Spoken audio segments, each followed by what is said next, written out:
मध्य प्रदेश के कटनी शहरी क्षेत्र में प्रधानमंत्री आवास योजना फेज 2 के अंतर्गत बने भवन पूरी तरह तैयार हो चुके हैं। नगर निगम द्वारा इनका आवंटन भी कर दिया गया है और हितग्राहियों को उनके पोजीशन लेटर सौंप दिए गए हैं। लेकिन सबसे बड़ी समस्या यह है कि इन भवनों में अब तक बिजली की व्यवस्था नहीं की गई है। प्रधानमंत्री आवास योजना के कुछ हितग्राही 2019 से इस समस्या से जूझ रहे हैं। सरकारी आश्वासनों के बावजूद अब तक उन्हें उनके मकानों की छत नसीब नहीं हो पाई है। मजबूरी में वे कलेक्टर कार्यालय और नगर निगम के चक्कर काटने को विवश हो रहे हैं। हितग्राहियों का कहना है कि उन्हें नगर निगम को भवन की निर्धारित राशि 2 लाख रुपए जमा कर दी है, लेकिन इसके बावजूद वे अपने घरों में नहीं रह पा रहे हैं। इससे वे दोहरी आर्थिक मार झेल रहे हैं। एक और उन्हें बैंक से लिए गए 1,80,000 के लोन की किस्त चुकानी पड़ रही है, तो वहीं दूसरी ओर वे किराए के मकान में रहकर अतिरिक्त किराया देने को मजबूर हैं। इससे उनके परिवार का भरण पोषण मुश्किल हो गया है।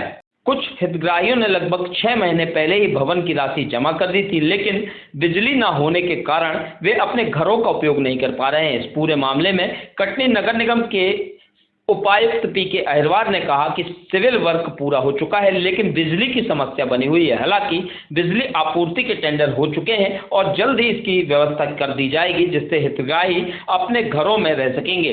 अब सवाल यह उठता है कि हितग्राही कब तक इंतजार करेंगे? क्या सरकार और नगर निगम इस समस्या का जल्द समाधान करेंगे या फिर ये परिवार यूं ही अपने ही घरों से बेघर बने रहेंगे? रोशन नगर में पीएम आवास के जो फेज 2 बना हुआ है, कल कुछ लोग कलेक्ट्रेट कार्यालय पहुंचे थे, बता रहे वहाँ लाइट और बिजली की व्यवस्था नहीं है। हाँ, अभी प्रधानमंत्री आवास का जो फेज़ 2 है, जो आपने बताया प्रेमनगर में, वहाँ पे काम चल रहा है, लगभग कंप्लीट ही है। तो सिविल वर्क कंप्लीट हो चुका है। विद्युतीकरण के लिए टेंडर नगर निगम द्वारा जारी किया जा चुका है। लगभग 3,75,00,000 का टेंडर जारी है, जिसका आज तकनीकी प्रस्ताव भी खुल गया है। 1-2 दिन में वित्तीय प्रस्ताव भी खुल जाएगा। ये कब तक पूरा होगा सर ये काम लगभग? अब मैंने जैसे बताया कि अभी फाइनेंशियल बिड उसकी खुल जाएगी 1-2 दिन में, तो संबंधित कॉन्ट्रैक्टर को वर्क ऑर्डर जारी कर दिए जाएंगे। इसके साथ साथ एक वर्क ऑर्डर एमपीबी की तरफ से भी होगा, क्योंकि ये सारा काम विद्युतीकरण का एमपीबी के सुपरविजन में ही होता है।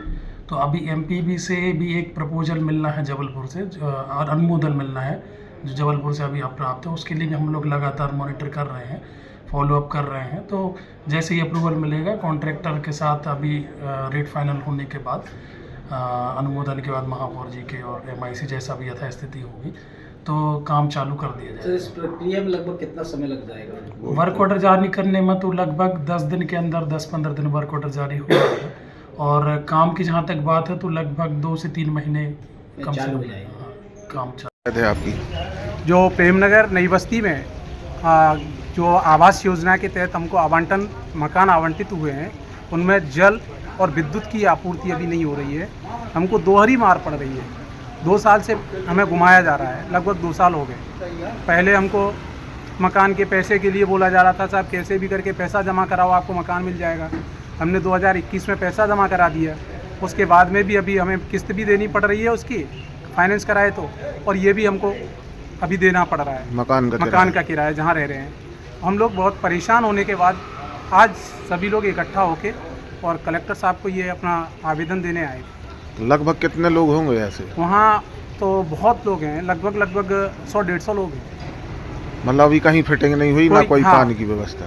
एनी फेस में अभी कहीं कोई विद्युत सप्लाई और जल सप्लाई नहीं है। तो जो आप वहाँ पे जो उनके एरिया जो मैनेजर हैं, वहाँ जो बॉस हैं, उनसे आपने बोला कि अभी तक यहाँ जैसे हम नगर निगम जाते थे तो नगर निगम में हमको घुमाया ही जाता है, 15 दिन में हो जाएगा, अगले महीने हो जाएगा, राखी पे दे देंगे, फिर दीपावली पे दे देंगे, फिर होली पे हो जाएगा, ऐसे आश्वासन दे दिए जाते हैं और हमको गुमराह कर दिया जाता है। क्या नाम है आपका?